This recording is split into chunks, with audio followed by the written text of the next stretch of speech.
एक राजा ब्राह्मणों को लंगर में महल के आंगन में भोजन करा रहा था। राजा का रसोइया खुले आंगन में भोजन पका रहा था। उसी समय एक चील अपने पंजे में एक जिंदा सांप को लेकर राजा के महल के ऊपर से गुजरी। तब पंजों में दबे सांप ने अपनी आत्मरक्षा में चील से बचने के लिए अपने फन से जहर निकाला।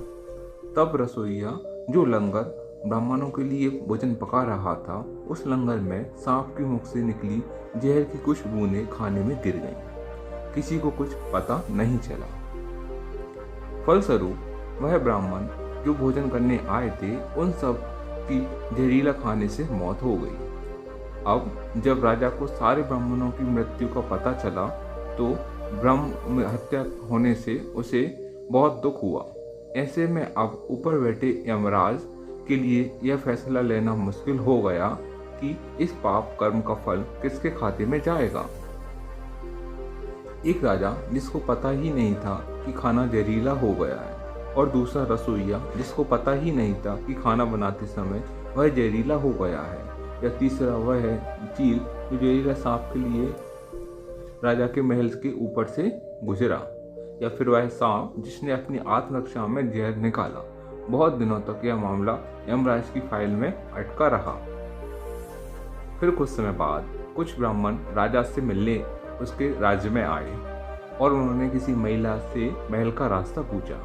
उस महिला ने महल का रास्ता तो बता दिया, पर रास्ता बताने के साथ साथ ब्राह्मणों से यह भी कह दिया कि देखो भाई, जरा ध्यान रखना, वह राजा आप जैसे ब्राह्मणों को खाने में जहर देकर मार देता है। बस जैसे ही उस महिला ने यह शब्द कहे, उसी समय यमराज ने फैसला ले लिया कि उन मृत ब्राह्मणों की मृत्यु के पाप का फल इस महिला के खाते में जाएगा और इसे उस पाप का फल भुगतना होगा।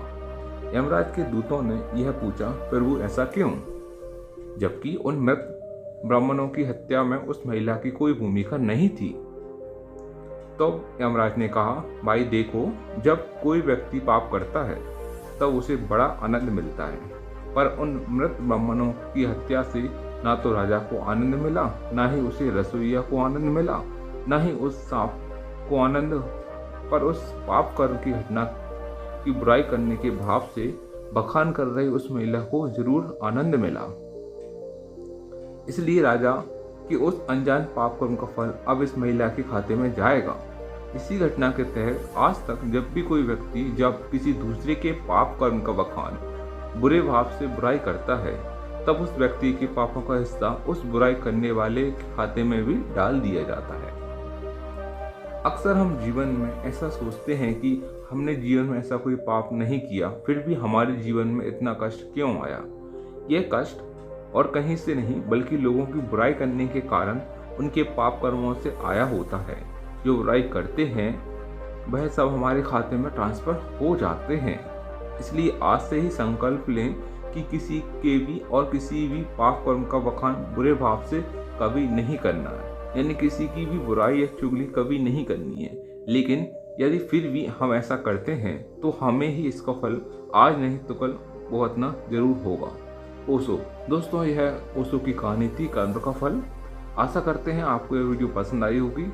यदि आप हमारे चैनल पर नए हैं तो चैनल को सब्सक्राइब करें। मैं और भी ऐसी ही प्रेरक कहानी आपके लिए लाता रहूँगा। एक बार फिर आपका वीडियो देखने के लिए धन्यवाद दोस्तों।